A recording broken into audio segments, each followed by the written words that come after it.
My name is Chloe Mitchell, 33 years old, founder and CEO of Terra Verde Dynamics. That's what my business card says.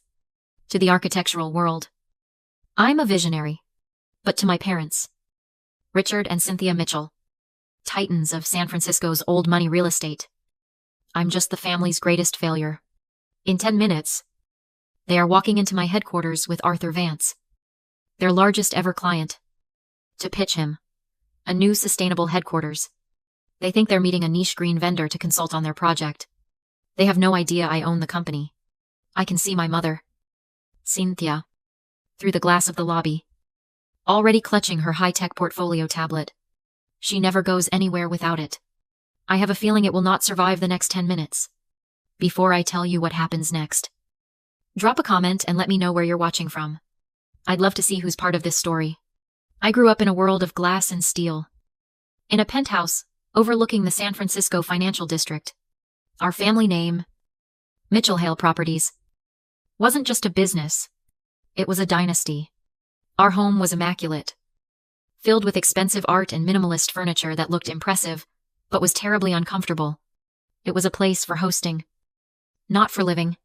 Success was measured by the height of the skyscrapers we acquired and the prestige of our client list. From my earliest memories, my future was non-negotiable. I was the sole heir. I would one day take over the firm, just as my father, Richard, had taken over from his father. Chloe, pay attention. My mother, Cynthia, would say, pulling me into their home office when I was just 8 years old. Watch how your father handles this negotiation. You'll need these skills when you run the company. While other kids were at the park, I was in etiquette training. While they were reading storybooks, my bookshelf was filled with biographies of real estate moguls and treatises on market strategy. Every A+ I got in school, every debate team trophy, wasn't a personal achievement. It was just a stepping stone toward the future they had already built for me. The pressure was relentless. Dinner conversations were never about my day.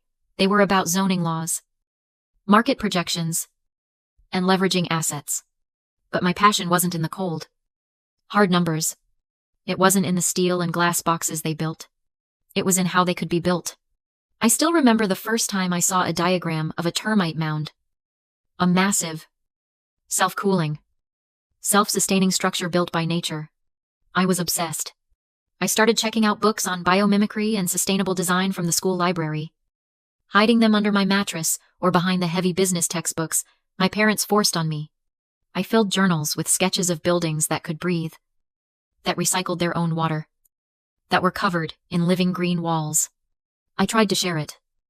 Just once. I was maybe 12. I brought my father a sketch of a skyscraper inspired by a lily pad, designed to collect and filter rainwater. He barely glanced up from his financial reports. That's creative, Chloe. My mother, however, gave me that tight, practiced smile. That's a sweet hobby, dear, she said, patting my hand. But leave the real work to your father. Buildings are about assets, not artwork. From that day on, I learned to keep my passion hidden. By high school, the tension was almost unbearable. I dutifully got the perfect grades. I joined the economics club. I did everything they demanded. But in secret, I was building a different kind of education. I was learning about geothermal energy, smart glass, and zero carbon footprints. My parents just saw my interest in science as a useful elective for a business degree. They had no idea I wasn't planning to just manage assets. I was planning to make their entire business model obsolete. To them, my passion, this burning need to build something that mattered, was nothing more than a childish, unprofitable fantasy. It was a distraction from the only thing that had value, the Mitchell Hale legacy. The breaking point came one evening during my senior year of high school. My father, Richard, had borrowed the family computer to check some figures. I didn't think anything of it, until I heard his office chair scrape violently against the hardwood floor. Then, his voice, cold and sharp. Chloe, head in here. Now. He had found my browser history, my secret completed applications for scholarships to the top sustainable architecture and design programs in the country. The argument that followed was explosive. But it wasn't just anger. Looking back, I realized it was something far more complex. My father wasn't just furious that I had defied him. He was personally insulted. You have to understand. For people like my parents, trapped in what I call the gilded cage, their children aren't really people. We are reflections. We are extensions of their own legacy. My choice wasn't just a career path, it was a rejection of their entire identity. It was me, their only heir, publicly declaring that their life's work, the Mitchell-Hale dynasty, was flawed, outdated, and not good enough. His rage wasn't just rage. It was a narcissistic injury. His disappointment was just a defense mechanism to protect his own wounded pride. He didn't yell for long. The coldness came back. Far more terrifying than the yelling. He motioned for me to stand beside him. And in front of me, he logged into the scholarship portals. One by one, using the passwords he'd forced me to share with him for my own safety. Click. Application withdrawn. Click. Application deleted. I watched as years of my secret, hopeful work vanished in seconds. He didn't just tear up the letters, he erased my potential with a click. He saved my business school application for last. He hit submit. Then he turned to me, his face like stone. We don't build fantasies, Chloe, he said, his voice quiet. We build assets. You will go to business school. This discussion is over. That night, staring at the ceiling of my perfectly decorated prowlin, perfectly cold bedroom, I truly understood my place. I wasn't a daughter. I was a rebellious asset that needed to be liquidated. I went to the business school they demanded. But I lived a double life. Something inside me had fractured that night. My father deleted my applications. The part of me that craved their approval had gone cold. It was replaced by something much quieter and much more dangerous a plan. I used their money to build my real education. College became my strategic planning phase. Every finance class wasn't just about corporate balance sheets. It was a deep dive into funding models for high-capital green tech startups. Every marketing project wasn't just a case study. It was a business plan for a company I mentally called Terra Verde. I deliberately chose electives in supply chain logistics and environmental policy. Pieces of a puzzle my parents couldn't see. They just saw the 4.0 GPA and nodded. Satisfied, their investment was paying off. They thought I was becoming a sharper version of them. They had no idea I was building the weapon that would one day make their worldview irrelevant. The real game changer came in my junior year, when I met Professor David Chen. He wasn't just an academic. He'd spent 20 years in sustainable development, building groundbreaking projects in Asia and Europe. After a guest lecture, I stayed behind, and our conversation lasted for hours. He looked at me sketches, my secret business plans. He studied me with a curious intensity. Chloe, he said, your understanding of biomimicry and market application is beyond anything I'm seeing. Even in the professional world. Why are you in the finance track? So I told him. All of it. The family dynasty. The pressure. The deleted applications. He nodded slowly. Family legacy is a powerful anchor. Chloe, it can stabilize you. Or it can drown you. Ultimately, you have to decide if you want to be the captain of their ship, or the architect of your own. Professor Chen became my mentor. He connected me to engineers, to investors, to innovators.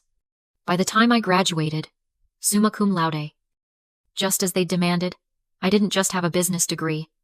I had a network. 2 weeks after graduation, the partnership offer from Mitchell-Hale Properties arrived in a heavy, cream-colored envelope. A junior partnership. A 6-figure salary. The keys to the kingdom. That same day, I accepted an entry-level position at a tiny green building startup in Palo Alto. The salary was barely enough to cover rent for a shared apartment. I told my parents over dinner. The silence was deafening. My father called me ungrateful. My mother, Cynthia, simply asked if I was having some kind of mental breakdown. It's just a phase. My father finally declared, tossing his napkin on the table. When you're tired of being a naive tree hugger, our door is open. You'll come to your senses.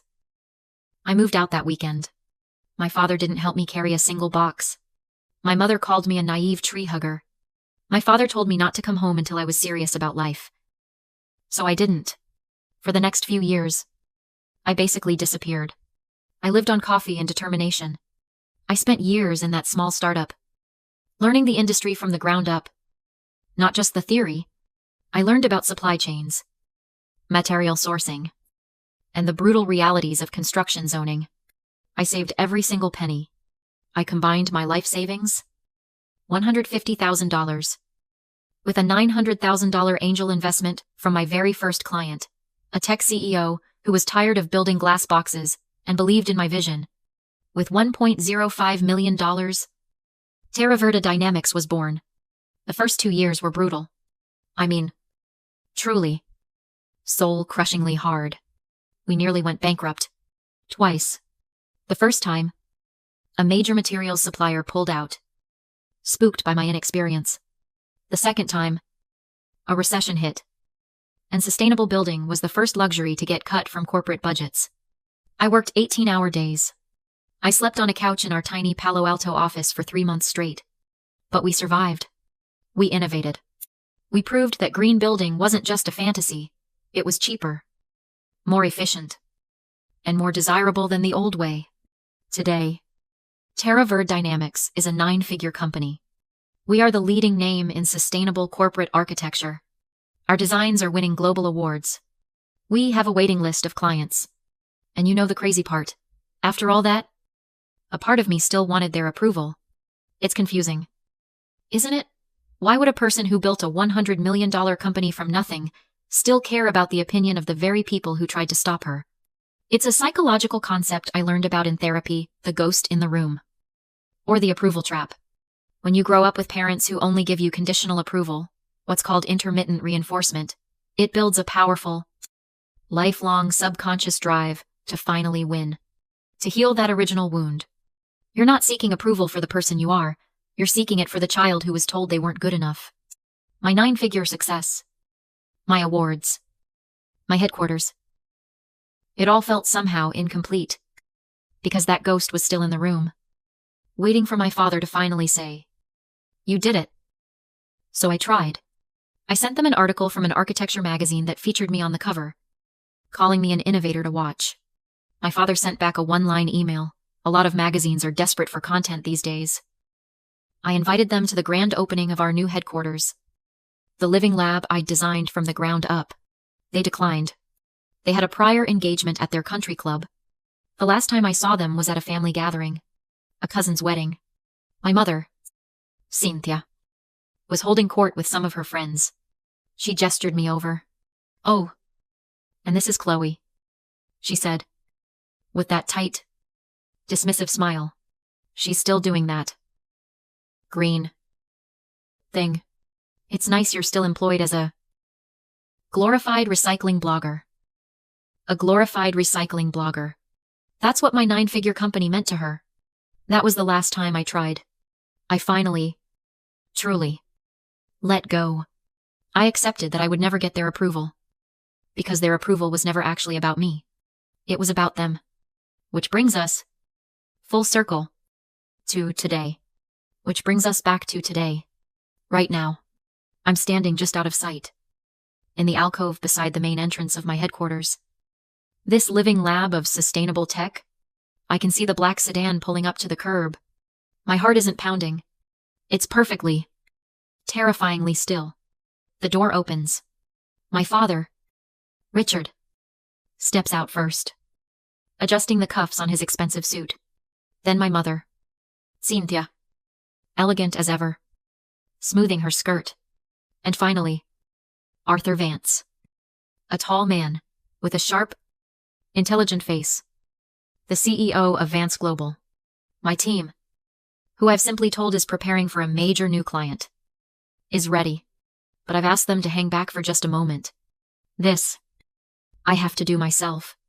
As they walk toward the entrance, I can hear my mother's practiced, charming laugh. She's making small talk with Mr. Ate. "Vance, we're just so thrilled to show you our proposal." "Arthur," Cynthia says, The Mitchell Hale legacy is built on this kind of grand vision. Mr. Vance nods, looking around at the living wall that covers my building's facade. Impressive structure. Your vendor seems to know their work. And then, my mother, Cynthia, seals her own fate. She laughs, that brittle laugh. The one I've known my entire life. The one that always comes before a dismissal. Oh, this. She stirs vaguely. It's ambitious. Our daughter. You know, she's just a disappointment. Honestly, walked away from a real estate dynasty to be, well, a naive tree hugger. Mr. Vance looks thoughtful. My son did something similar. Became a marine biologist. Took me years to realize he was just smarter than I was. My mother misses the warning. Well, I doubt being a glorified recycling blogger qualifies as smart. But she's our cross to bear. That's it. That's the moment. I take one deep breath, steadying myself. Then, I step out from the alcove. Walking directly into their path, I extend my hand. Not to my parents, but to their client. My face is calm, professional, and bright. Mr. Vance. Good morning. Welcome to TerraVerde Dynamics. My parents freeze. Absolute. Frozen shock. I keep my eyes locked on Mr. Vance. My smile, unwavering. I'm Chloe Mitchell, founder and CEO. We are so delighted to have you. I hear a sharp gasp. It's my mother. Mr. Vance's eyes flick from my face to my parents. And you can see the billion-dollar CEO brain connecting the dots in a nanosecond. Mitchell. My mother's hand, the one holding her high-tech portfolio tablet, suddenly goes slack. Her face is pale. Her eyes wide with a horror that is almost comical. The tablet slips from her fingers. It hits the polished concrete floor, with a sound that echoes through the entire silent lobby. A sickening crack as the glass shatters into 1,000 pieces, scattering the Mitchell Hale proposal across my company's floor. The symbol of their legacy. Shattered at my feet. The presentation is a blur. But it's my blur. And I am in complete control. My team, seeing my parents' faces, finally understands the electricity in the room. They step up. And we are flawless. I'm not just showing charts. I'm showing our living lab. The real-time data from the building we're standing in.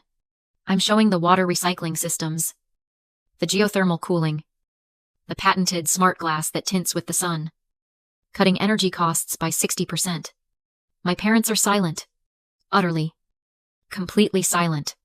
My father, Richard, the master negotiator, just sits there, his jaw tight. My mother, Cynthia, looks small. The shattered pieces of her tablet were quietly cleaned up by my assistant, Olivia, who gave me a sharp, supportive nod. I am in my element. I'm not the disappointment. I'm not the tree hugger. I am the foremost expert in this room. And everyone knows it. As I finish, Mr. Vance is quiet for a long moment. He looks at me. Then at my parents. Then back to me. My father finally clears his throat, attempting to reclaim control. As you can see, Arthur, he says, his voice strained. Our, vendor here is quite passionate. Mitchell Hale Properties believes in Mr. Vance holds up a hand. Politely, but with the unmistakable authority of a man who runs a global conglomerate. Richard, please, he says. He turns his full attention to me. Ms. Mitchell, he begins. That was remarkable. But I have a confession. My parents lean in. Desperate. I've been tracking TerraVerde Dynamics for 6 months. He says. I feel my own eyebrows raise. This is news to me. Your work on the Singapore project was revolutionary. I knew you were the one I wanted to build my new global headquarters. He glances at my parents. Richard. Cynthia. I only accepted your firm's proposal to see if the old guard had any new ideas. To see if you had anything that could compete with this. He gestures around the room. You didn't. But, ironically, you did bring me exactly where I needed to be. He turns back to me, ignoring them completely. This meeting was a formality. I'm not interested in the proposal your parents brought. I'm interested in a global contract with you. Let's have our teams discuss expanding this to cover our entire North American and European portfolio. It's a kill shot. A clean, professional kill shot. My father's face drains of all color. My mother just stares at the spot on the floor where her tablet used to be. After Mr. Ruller, Vance is escorted to his car by my team. My parents remain. The vast, sunlit lobby suddenly feels like a cage. My father is the first to recover. Ever, the strategist. He straightens his tie. Chloe. This is incredible. He sputters. A fake, booming pride in his voice. We had no idea. Now that we see the scale of your operation, we should really discuss how Mitchell Hale can help you. We have connections. Clients. The offer is so transparent. So pathetically self-interested. I almost laugh. Help, I ask. My voice quiet. Cold. Yes, we can take this to the next level. Together. I finally look at them. Really look at them. Not as the giants of my childhood, but as they are. Two ambitious, frightened people who just lost. You called me a disappointment less than an hour ago. Mother, I say, my voice cutting through the silence. To your client's face. You called me a naive tree hugger. Father. Now, Chloe. My father starts. In the heat of the moment. It wasn't the heat of the moment. I counter. It was the truth. Your truth. For 10 years. You've called me a failure. A glorified recycling blogger. You deleted my future from a computer because it wasn't your future. My mother's eyes glisten. We didn't understand. We always supported you. No, I say. And the finality in my own voice surprises me. You didn't. You didn't support me. You didn't believe in me. And you didn't help me. I built this without you. I built this, despite you. I pick up my own tablet. I appreciate the offer. But my client acquisition strategy is quite effective. We have a waiting list. Now, if you'll excuse me, I have a global contract to prepare. I walk away, leaving them standing there among the invisible, shattered pieces of their legacy. The Vance global contract tripled our value overnight. But the real victory wasn't the money. It was the silence. My parents' rejection, that gilded cage they built for me, was the very thing that forced me to build my own world. A world they couldn't control. So last month, I launched the Terra Verde Foundation. We're funding scholarships for young women in sustainable tech and architecture. I'm seeding a new generation of naive tree huggers who, I promise you, are going to change the world. And that brings me to you. This is a letter to everyone who has ever been called the disappointment. To every black sheep. To every person who felt like they were on the outside of their own family. I see you. Your rebellion isn't a flaw. It's your courage. Your passion isn't a hobby. It's your purpose. Do not let their limited vision define your sky. They call you a disappointment because you are building something they could never, ever imagine. So let them talk. You just keep building. If this story resonated with you, please hit that like button and subscribe to hear more. And share your story in the comments. I read them. And I'm proud of you.